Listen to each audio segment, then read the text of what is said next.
ਕੇਂਦਰੀ ਸਿਹਤ ਮੰਤਰੀ ਜੇਪੀ ਨੱਡਾ ਨੇ ਲੋਕ ਸਭਾ ਵਿੱਚ ਬੋਲਦਿਆਂ ਕਿਹਾ, all India institute of medical sciences ਦਾ ਸਾਡਾ ਵਿਜ਼ਨ ਇਹ ਹੈ ਕਿ ਦੇਸ਼ ਦੇ ਹਰ ਕੋਨੇ ਤੋਂ ਲੋਕਾਂ ਨੂੰ ਆਪਣੇ ਇਲਾਜ ਲਈ ਦਿੱਲੀ ਨਾ ਜਾਣਾ ਪਵੇ। ਇਸੇ ਤਰ੍ਹਾਂ ਇਮੇਜ ਹੈ ਦਿੱਲੀ ਵਿੱਚ ਸੇਵਾ ਕੀਤੀ, ਇਮੇਜ ਨੂੰ ਉਸ ਬ੍ਰਾਂਡ ਨਾਮ ਦੇ ਨਾਲ ਸੇਵਾ ਕਰਨੀ ਚਾਹੀਦੀ ਹੈ। ਪ੍ਰਧਾਨ ਮੰਤਰੀ ਮੋਦੀ ਨੇ ਦੁਨੀਆ ਦੀ ਸਭ ਤੋਂ ਵਧੀਆ ਤੀਜੀ ਸਿਹਤ ਸੰਭਾਲ ਪ੍ਰਣਾਲੀ ਦੇ ਨਾਲ ਦੇਸ਼ ਦੇ ਹਰ ਖੇਤਰ ਵਿੱਚ 17 ਤੋਂ ਵੱਧ ਇਮੇਜ ਖੋਲ੍ਹਣ ਦੀ ਕੋਸ਼ਿਸ਼ ਕੀਤੀ। 1960 ਤੋਂ 70 ਦੇ ਦਹਾਕੇ ਵਿੱਚ ਸਾਡੇ ਸਭ ਤੋਂ ਵਧੀਆ ਡਾਕਟਰ ਕਰਦੇ ਸਨ। ਕਹਿੰਦੇ ਹਨ ਕਿ ਸਾਡੇ ਕੋਲ ਦੇਸ਼ ਵਿੱਚ ਉਹ ਸਹੂਲਤ ਨਹੀਂ ਜੋ ਅਸੀਂ ਬਾਹਰ, ਅਤੇ ਅੱਜ ਪੀਐਮ ਮੋਦੀ ਨੇ 22 ਵਿਸ਼ਵ ਪੱਧਰੀ ਸੰਸਥਾਵਾਂ ਬਣਾਈਆਂ ਹਨ। कंसर्न को ध्यान में रखता हूं, लेकिन मैं उनके माध्यम से, इस प्रश्न के माध्यम से सबको एक बात बताना चाहता हूं, और वो ये बताना चाहता हूं कि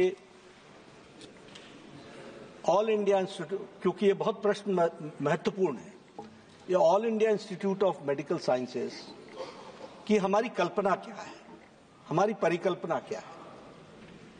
हमारी परिकल्पना है, और वो बहुत हद तक पूरी भी हुई है, कि हम देश के कोने कोने से लोग अपने इलाज के लिए दिल्ली ना आए,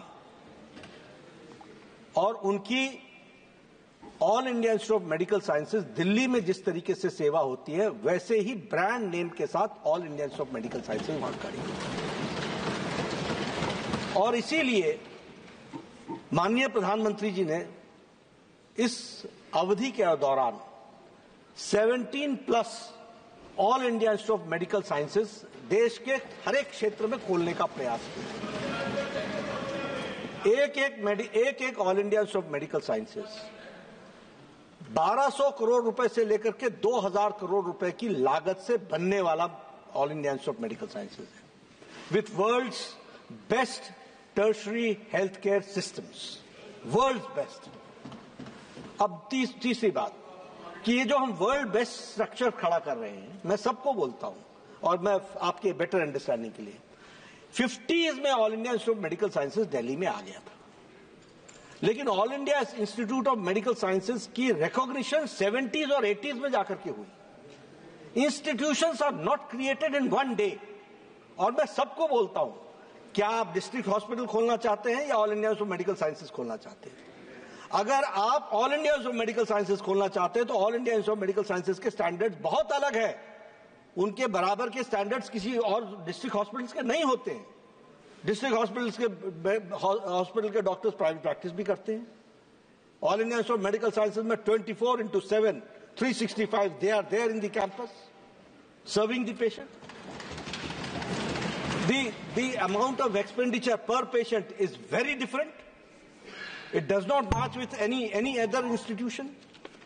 अब इसमें होता क्या है, मैं एज स्वास्थ्य मंत्री बोलता हूं आपको, कि जब हम कैटेगरी उठा करके देखते हैं, तो मान लीजिए कि हमारे पास किसी फैकल्टी को अपॉइंटमेंट करने के लिए हमने 10 पोस्ट के लिए इंटरव्यू किया। इंटरव्यू में 50 लोग आए, 60 लोग आए। इंटरव्यू के रिजल्ट्स कैसे आते हैं?